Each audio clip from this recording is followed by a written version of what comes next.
Hey everyone, how's it going? I'm Elliott Walker. I'm Tim Hucklesby. We're, as Noah said, the co-founders of Otherword, brand design agency here in New York.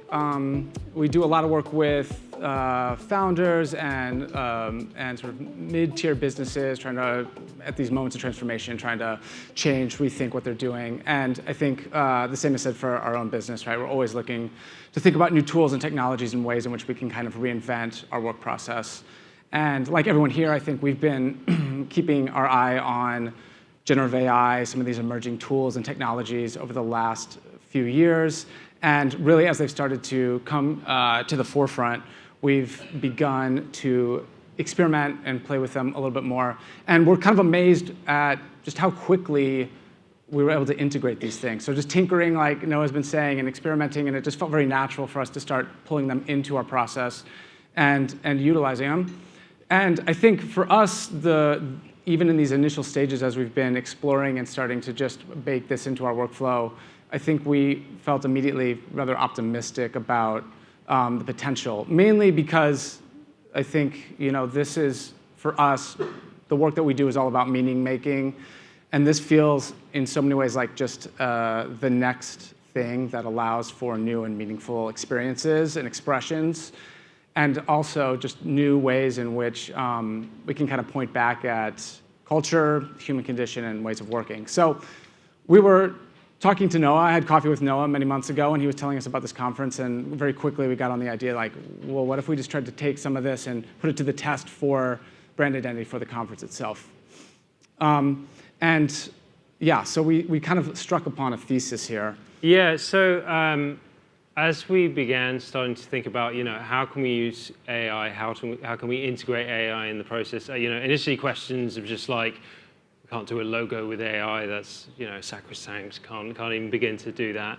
Other questions came out of just like, what if we do the whole thing with AI? What about AI generated copy, AI generated typography? And then we realized, this thing actually needs to function. For Noah, it needs to be legible. It needs to have all of those. So quickly, we sort of started to really distill our focus down to generative imagery, and we quickly came upon a structure, a framework that was very simple in terms of like our own personal input. But we tried as much as possible to see, what can the process of asking Stable Diffusion and image generation, what can it tell us about the state of the state in terms of generative imagery? But really, what can it tell us? Can it tell us anything about what it can perceive about brand? Can it tell us anything about that at all? And so what you see here is just like a combination of this really simple, neutral typographic framework combined with the most simplest prompts possible to request, give me an X in the style of Cheetos. Give me an X in the style of Converse. Give me an X in the style of Pop-Tarts. It was a really fascinating process. And I'm not going to lie, there were thousands of prompts. We spread our reach across primarily consumer-facing brands. The key for us here was just like the litmus test for each of these is just like people have to get it. If you can't get it, if you can't understand what this is from looking at it, what's the point? We also didn't want to guide the jury too much by just saying, oh yeah, we need it to have this, getting too complex in it. That's all there, of course. We've heard at length the different ways, just how powerful these are by creating super complex prompts. But really for this exercise, we want to say just like in its rawest form, what does it pull from its trained information? What does it get? What does it not get? And we started to see some patterns emerging out of all of it. And I think what was really striking for us as well was just like the range and diversity of these things coming out so quickly. I mean, frankly, one of the real benefits of it being an X is that an X is inherently very straightforward. It's not a complex letter like a Q or an R.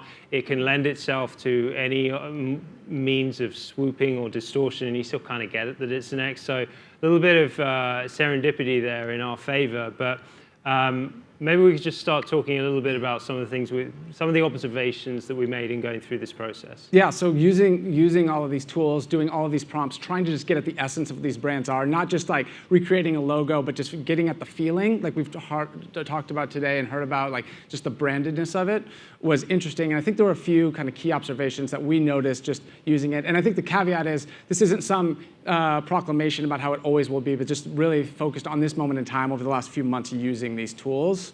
Yeah, and I'd say this also isn't our attempt to sort of say, AI understands this brand is good. AI does not sort of like replicate this brand is therefore bad. Yeah. But it was very successful in areas where you had a lot of tangibility, when you had brands had a lot of materiality baked into them. You see the Rimowa example, you've seen other examples where the brand and the product are so indelibly intertwined that when you think of the brand, you associate it directly with feeling that, with touching that.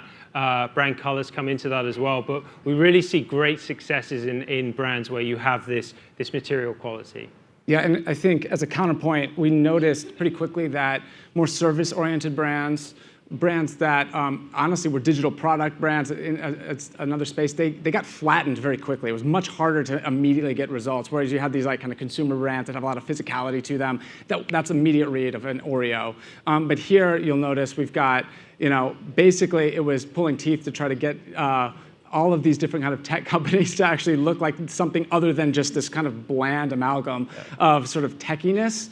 And that's not to say you couldn't prompt this. We could have been very prescriptive, but I think in a broader sense, we were seeing these over and over again, this kind of pattern, even though I think all of us would look at these brands and think these are great brands that have a lot of distinction in their own right within the industry, and yet at this moment in time, these are kind of, it's using a very heavy hand to kind of, to try to create some of these patterns. I think similarly, we were thinking a lot about brands that had high stylization versus brands that are a little more subtle or nuanced or sophisticated. So immediately, things that would jump out were brands that I think of as having a lot of style, right? Like a very recognizable style or just ownability. Think of a Croc, you just immediately can recognize that shoe and it can replicate that very easily. And it was able to bring those things to life in a variety of different ways just because it had a sort of a stylistic potential. Someone called out just the painfulness of all of these Wes Anderson mashups that are happening. The reason they're so successful is because Wes Anderson is like a highly stylized director, right? This would not be as interesting if it was another filmmaker, even if they were more reputable than him. So I think this similar thing is happening here with branding, and it has some interesting implications for brands that really work on subtlety, on sophistication. I think about prestige brands, luxury brands, brands in fashion, and I think we have another kind of interesting example that we were working in that had some interesting results. Yeah. So one of the industries that I don't think any of us would think is disassociated from style would be the automotive industry, and yet so many were reduced directly down to just generic chrome. I think we had some successes with the more exuberant, the more colorful car companies. I think Rolls made it in. But so much of what makes a car, so much of what makes that brand allegiance towards how a BMW drives are these intangible qualities again. And when you squint, a car in many ways is four wheels and a couple of headlights. So in some capacity, this doesn't pick it up. And even when we think about BMW's been rocking kidney grills since 1930s. Even that isn't able to sort of pass through this thing. And obviously, this is just a very sort of closed experiment here. But we certainly found it pretty fascinating. This is something where we kind of expected greater results.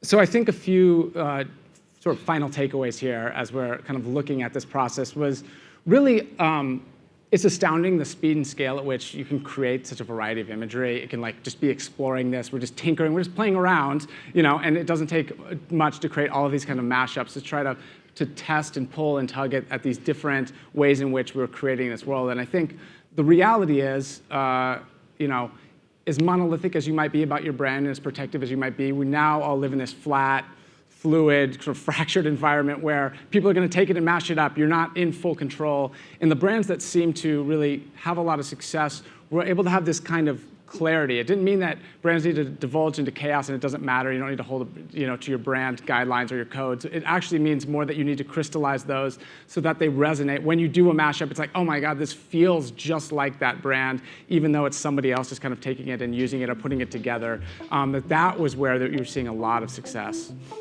And we're out of time. Yeah. Thank you so much. Appreciate the time, yeah. Thank you.